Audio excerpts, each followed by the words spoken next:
Hey there, consumer. I'm selling PS2 games for 80 bucks a pop, and I see that you have $800, so why don't you just buy 10 games? Oh, hi there, video game industry.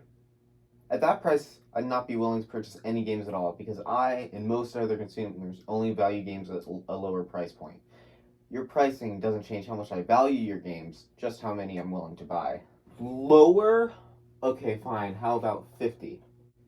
At that price point, I buy about, let's say, 10 games, but it's still a bit high, and I might look to buy movies or books for their cheaper price points. Still only 10? Okay, how about $35? At that price, I'd say 18 games? Okay, that's a bit better, but how about $15? Then I'd buy about 25 games.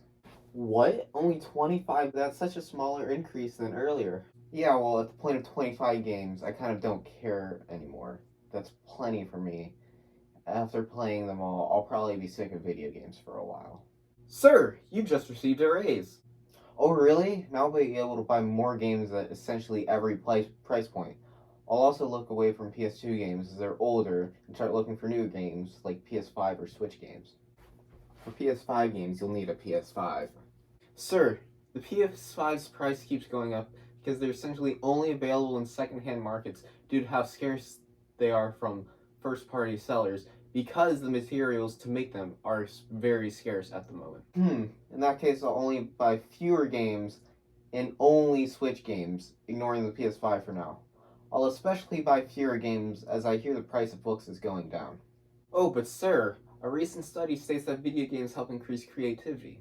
Oh, well then put me back in the market for Switch games, and I also expect these games to be considered retro in about 20 years, so I'll buy more now to sell in the future. You know what? I want to buy some Switch games now too. Nice. Switch games. You know what?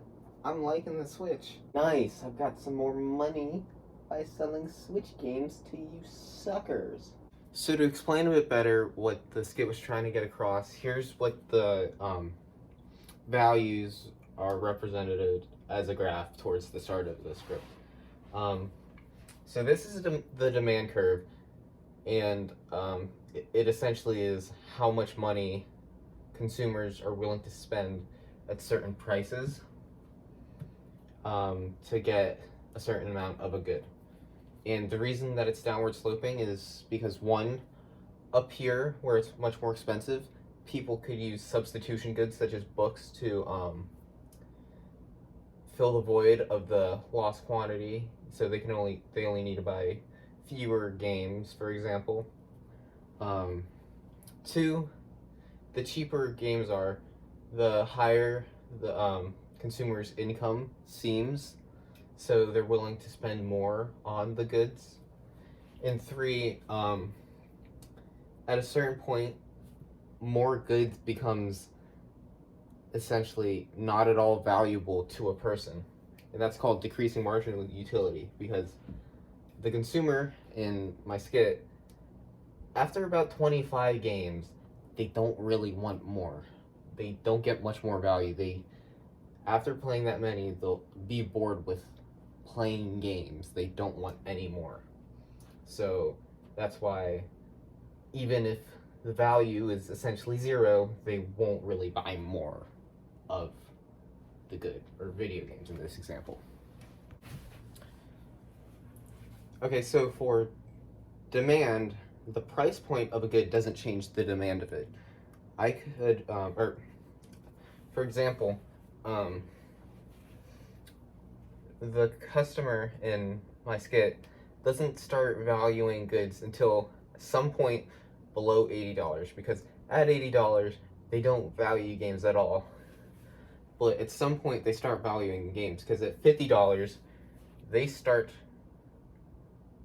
to want to buy games. They buy 10 of them, in fact, at the $50 price point. So somewhere in this $30 limit lies their true value for one video game. It's just the price determines how many they buy. So $50, when they value it, they buy 10, but at $15 they value it the same with how much they would spend, but since they can't, they'll buy many more video games.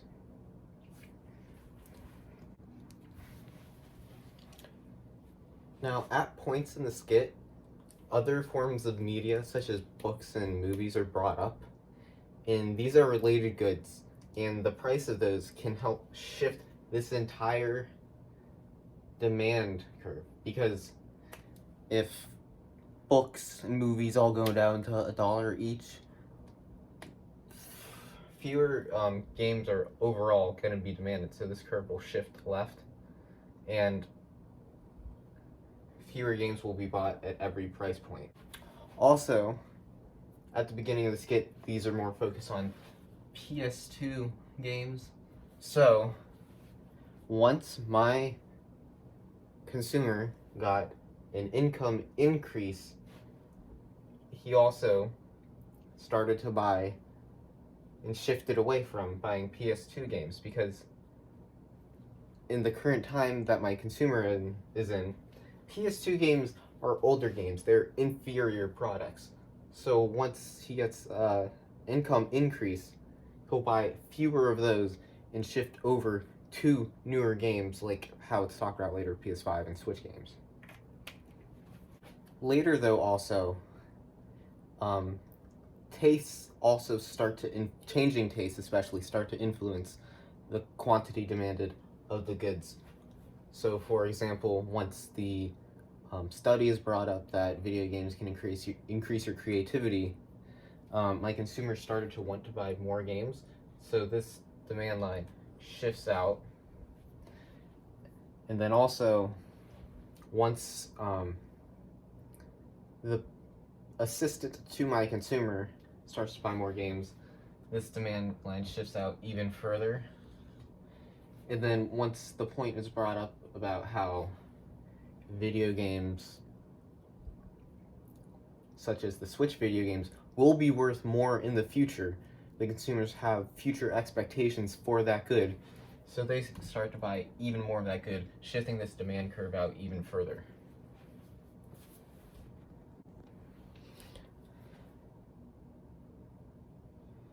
Now, these lines represent overall demand. So the initial demand and value of these products to consumers changes with each changing of this demand curve. Quantity demanded, however, changes at each point on each of these curves. So quantity demanded for $50 is 10 video games. That's the quantity they want if the good is at that price point. However, if, like here, the video games are priced at $35 per game, the quantity demanded increases to be 18 games per $35 each. So that's how that works on this graph. That's essentially the basics of the demand curve. Thank you for watching.